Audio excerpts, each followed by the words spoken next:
Pedro Venceslau, olha, eu quero saber de você como os movimentos do Nicolás Maduro repercutem, né, no governo brasileiro. Lula parece que não está muito afim de falar, de criticar Nicolás Maduro nesse momento, nem mesmo ele foi até cobrado nas redes sociais que se manifestasse quando Nicolás Maduro disse ontem, anteontem, que se não for reeleito pode haver um banho de sangue ou até uma guerra civil na Venezuela, caso ele não seja reeleito. Então, queria saber como esses movimentos estão repercutindo no governo brasileiro.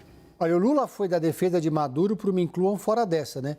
Ele, nesse discurso aí, colocou Maduro na mesma caixinha do Javier Milei. Javier Milei veio aqui para o Brasil, participou de um evento da CEPAC, fez um discurso lá meio moderado, mas evitou encontrar qualquer autoridade brasileira.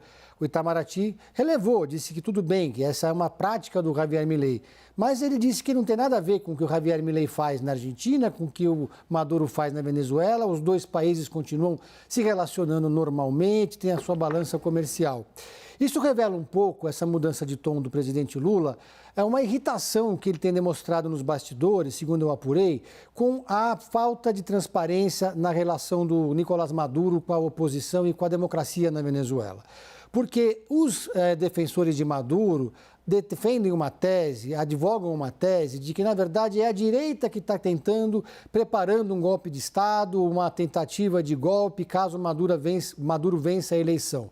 O que não é muito factível, porque cada vez Maduro dá mais sinais de que ele não vai aceitar uma eventual derrota. Se é que essa derrota pode acontecer, porque eles têm o controle sobre a justiça eleitoral da Venezuela. Cada dia surge uma nova notícia de obstrução de Maduro ao processo eleitoral na Venezuela que constrange os operadores políticos internacionais do presidente Lula, porque o Lula sempre trabalhou muito no plano daqui do continente e também no plano com os Estados Unidos para levantar os embargos contra a Venezuela, até porque a Venezuela tem muitas dívidas com o Brasil.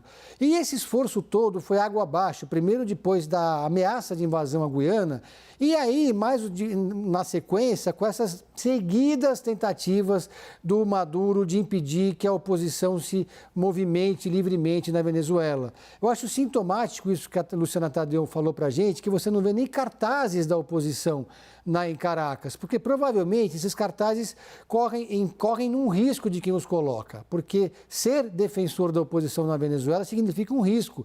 Existem milicianos venezuelanos ligados a Maduro, que não são partes do aparato do Estado, mas que circulam pela Venezuela. Eu já estive lá pelo menos umas 4 vezes desde o regime de Chávez. Aqui no campo político do Brasil, os partidos de esquerda, sobretudo o PT e o PCdoB, ainda estão alinhados com Nicolás Maduro. O único partido de esquerda mais crítico ao Maduro aqui é o PSOL. E ainda assim, eles estão num silêncio obsequioso em relação a essas tentativas do Maduro de prejudicar as eleições, de prejudicar a oposição na Venezuela. Então, a gente percebe também um outro aspecto que constrange também o governo brasileiro, a ausência de observadores internacionais que possam ser levados a sério. Tem alguns organismos lá que vão participar sim, mas a falta de alguém da União Europeia diz muito sobre a eleição na Venezuela.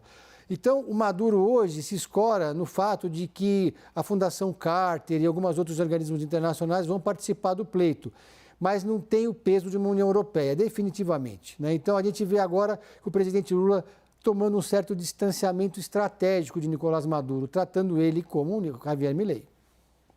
Muito obrigada, Pedro Venceslau.